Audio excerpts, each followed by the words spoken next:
Hi, this is Peter Perez. This is a portion of the video recording of our MUD 36 meeting of April 17th. I'm going to give some commentary throughout the video and have included a very important chart. I heard that our MUD has had financial issues and found it to be true. They are: number one, our financial status was downgraded by Moody's.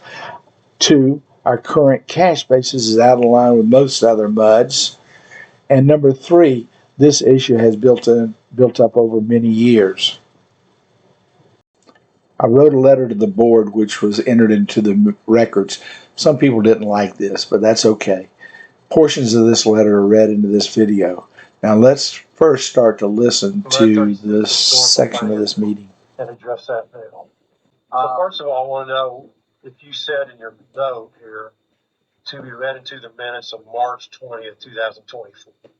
Well, I did say that, and Sharon said I'd like to read it before you read it into the minutes. Well, I'll tell you this. I'm going to let you read it, but there's a lot of general statements in here. Let's look at the tax rate chart from 2006 to 2020.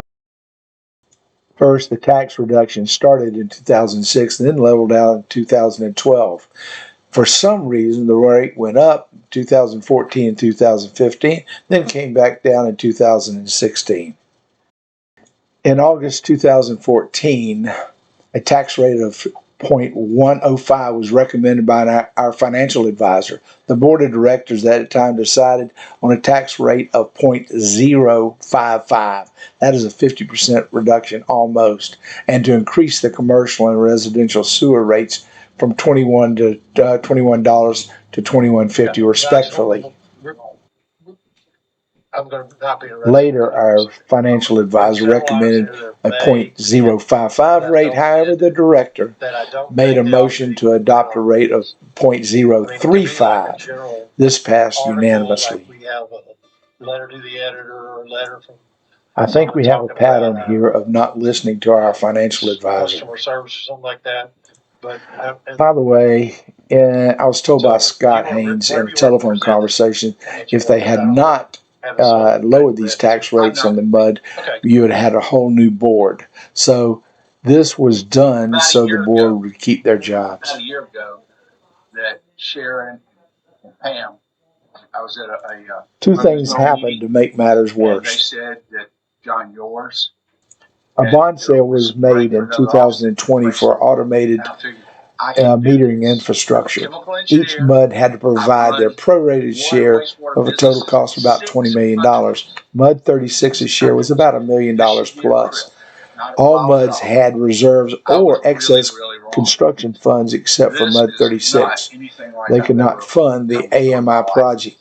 Since we did not have enough cash reserves, thus a bond sale by the SJRA was made for the benefit of MUD 36. Our debt service started in 2022 at a rate of 0.0135, which equates to about $70,000 per year. Trying to understand what is going on and trying to identify another problem. In 2019's state law, Senate Bill number 2, capped the rate of increases to 3.5% of the average tax bill per year for developed districts, which MUD 36 is. Now we're caught with very little upward options on our tax rate without a rollback election. This has to be voted on by the people of MUD 36, which cannot happen until November 2025. Go ahead. Yeah. My rough calculations indicate MUD 36's maintenance and operating rate is 53% lower than the other 9 MUD averages. And my rough calculations indicate that the given M&O rate of 0.032, MUD 36 will not fully be financially sound for 5 to 7 more years, or maybe longer. You've already talked to me about it. Okay. Anyhow, I'm going to finish, by the way. All right. So I got to looking into it, and it's taken me a lot of time. I spent a lot of time with Eric, a lot of time with Sharon, a lot of time with Maureen, and many hours going through this stuff on my own. And what I have found is the problems with this. Well, first, let me say something else. Let me say something.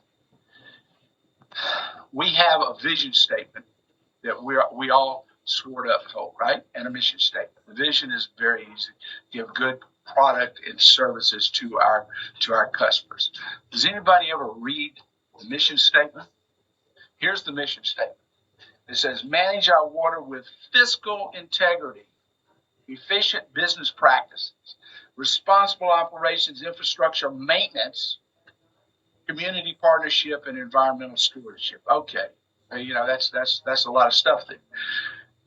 But what we owe to the constituents in Mud 36 and in every other mud and the entire community of the Woodlands is we owe them fiscal responsibility and enough maintenance to keep everything safe. Now, true, Mud 36 is either the oldest or it's one of the oldest muds in the Woodlands.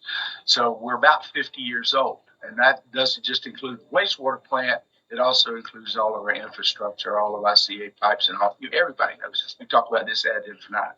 So I went back and tried to figure this out. Went back to a chart, and I've got a chart. We'll put it in the record, and it is in the record. Going back to 2006, showing just the tax rate and how it was lowered, up, lowered, and then we got caught by Senate Bill 2. Know what Senate Bill 2 is? For the public, Senate Bill 2, it says that you can only raise your tax rates 3.5%. Actually, what that was for the school systems, so they couldn't just keep raising the taxes, but we got caught up in it. So Senate Bill 2 is up, and it kind of caught and said, okay, now you can't do it. So it kind of put us in a bind financially.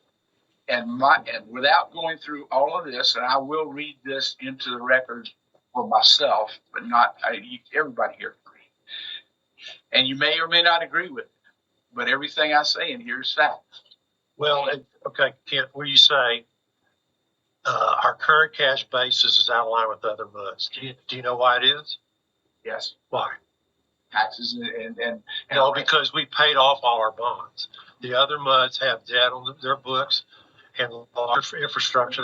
You want to discuss this now? No, we're not. I'm just telling you that if you're going to read some of the stuff out, there are logical reasons why this is the case, and it's not due to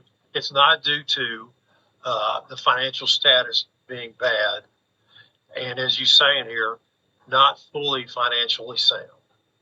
That is not the case. Okay. You can dispute me in another venue, but this is my venue right this second. As long as you've already talked about 5 minutes about several. Okay. Well, I'm finished. Any questions? Anybody have any questions? Good. I'm finished. Okay. Thank you for your invitation to call you and discuss it. Yes. Call me and discuss it at any time. Anybody here, please do. Okay.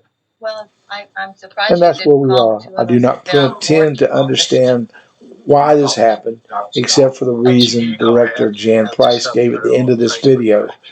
You need to listen to that. But I do understand the consequences. The new board is going to have to deal with this. Just for your information, I'm not saying why something happened. I just said the consequences of what. Okay, we're going to move on. We know pretty much why this happened. We were trying to lower our tax rate because we didn't need to collect a whole bunch of money. And that was what we were doing. We were lowering it gradually over a period of, about 6 years here. And we have a lot of elderly people in our mud, at that time, more than we have now. And it was getting kind of hard for these widows to make their water bills going up. That's the why. And that's the why. And so we thought, we don't need this money, all this money for our bonds anymore, and our debt is pretty much gone. Makes sense. And so that's why you see this downward for 6 years.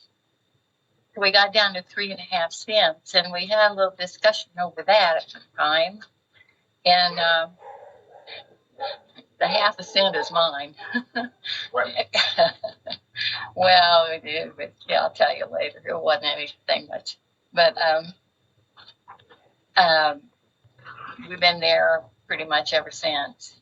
Well, according And to, then- by the way, according to a 5-year projection that I have, it's going to take 5 to 7 years to get back up to where we have enough money as the other muds, and we did talk about that. But we don't need the WAP money that the other muds have. We don't need it. We don't have the parks. Unless something happens. Yeah. Right. Unless something happens. We're going to move on to item 11. Thank you very much, Pete.